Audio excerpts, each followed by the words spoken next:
3 bancos que eu evitaria os CDBs depois de toda essa questão do Banco Master.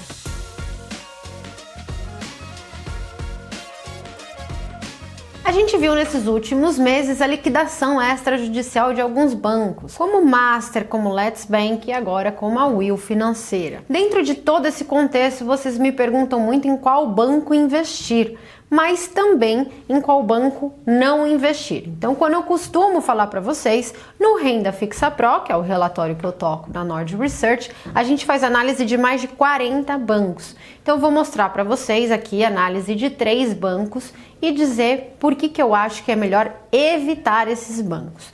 Lembrando, eu não quero dizer que esses bancos vão quebrar ou vão entrar em recuperação judicial. Eu só acho que vale a pena, por cautela, evitar investimentos nesses bancos, afinal eu acho que tem outros bancos que são mais seguros para o investidor.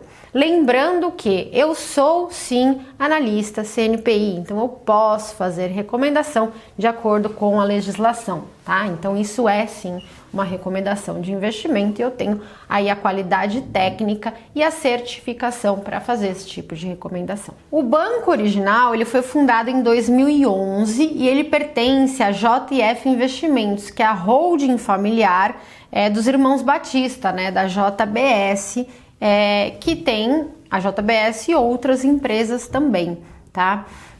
Desde julho de 2023 ele é voltado mais ao atacado, atendendo agronegócio e empresas de um modo geral. Se a gente olha a carteira de crédito desde 2019, ela vem crescendo bastante. Então 2019 era cerca de 7 bi, hoje em dia ela está em quase 20 bi. Então uma carteira de crédito que teve uma boa expansão aí, cresceu bastante.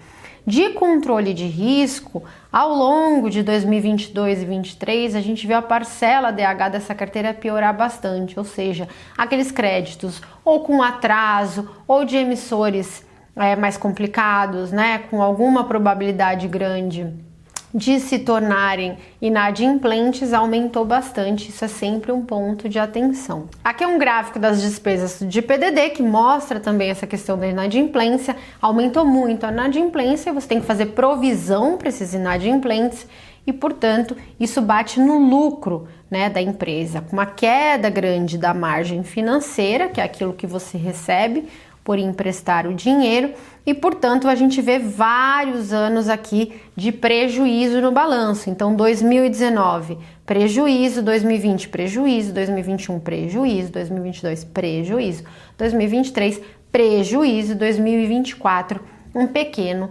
lucro, tá? E o ROI consequentemente também negativo aí até 2023 e com 2024 melhorando um pouquinho. O caixa e a basileia do banco oscilam bastante, horas aí ficando bem alto e horas sendo consumido aí por essa despesa de PDD, e uma basileia que gira em torno aí dos 10, 11%, no limite aí do que o Banco Central tolera.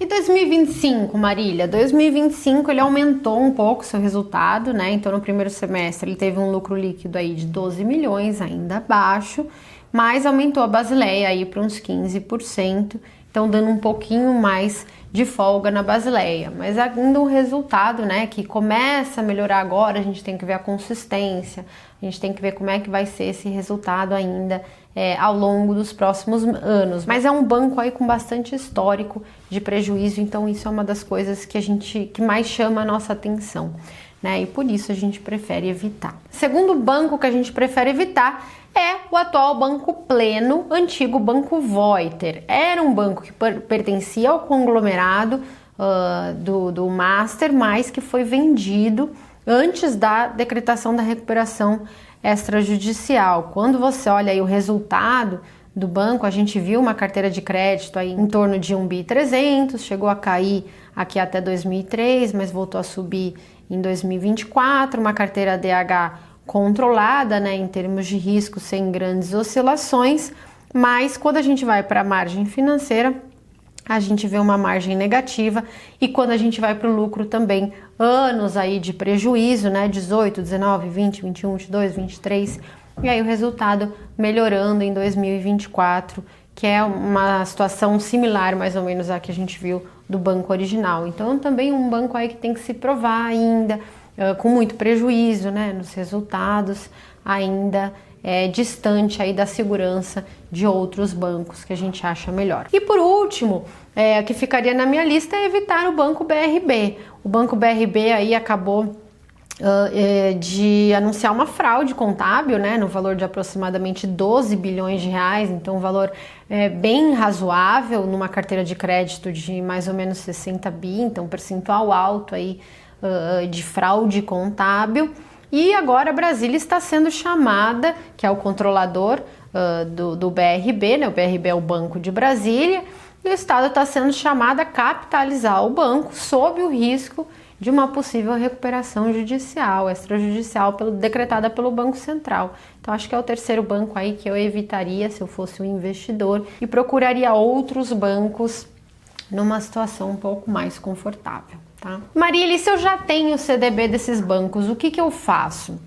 No caso do BRB, como a notícia da fraude é uma notícia muito recente, quando você vai cotar nas corretoras para sair antecipadamente desses títulos, você vai pagar mais ou menos 5% de spread para sair. 5% é um spread bem razoável, né? É um spread alto para essa saída. E se você contabilizar, por exemplo, que o BRB tem aproximadamente 24 bi em depósitos a prazo, e no caso, se ele fosse entrar numa liquidação extrajudicial, o FGC teria dinheiro para garantir esses depósitos, e neste caso você demoraria, digamos assim, 2, 3 meses para receber. Cada mês você põe uma Selic aí de 15, de 12,5 líquido, dá 1% ao mês. Então você perderia de 2 a 3% caso ele viesse a entrar numa liquidação extrajudicial. Então você pagar 5% de spread é um spread um pouco largo. Se você quiser ser ultra conservador e pagar, tudo bem. Se você também achar que 5% é muita coisa, eu acho que é muita coisa, e aí seria melhor esperar. Mas lembrando que essa decisão é sempre muito difícil de tomar, né, gente? Na questão de crédito privado, é muito difícil você remediar. Todas as alternativas são ruins, né? Ou você perde 5% com certeza, ou talvez você perca 2%, percebe? São duas alternativas muito ruins. Então essa decisão eu realmente não gosto de tomar. Eu prefiro sempre, no caso do crédito privado, prevenir. É que nem um caso de um seguro, né? Não adianta você fazer seguro depois que você bate o carro, vai ser caríssimo o seguro. Então, daí eu vou fazer seguro na seguradora A ou B, não importa, as duas vão ser caríssimas, né? Todas as soluções são ruins. O ideal é você fazer o seguro antes de bater o carro. Então, acho que a mesma coisa vale para todo esse cenário de crédito. Qualquer opção que você for escolher depois é uma opção ruim.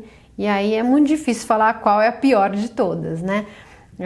Mas acho que para pagar 5% de spread eu não pagaria, para pagar até uns 2% de spread eu venderia sim antes do vencimento e evitaria qualquer um desses 3 bancos que eu mencionei para vocês. Marília, e quais bancos investir? Já que você fala aí para evitar esses 3 e tem mais uma série de bancos lá que está na minha lista do Renda Fixa Pro como evitar.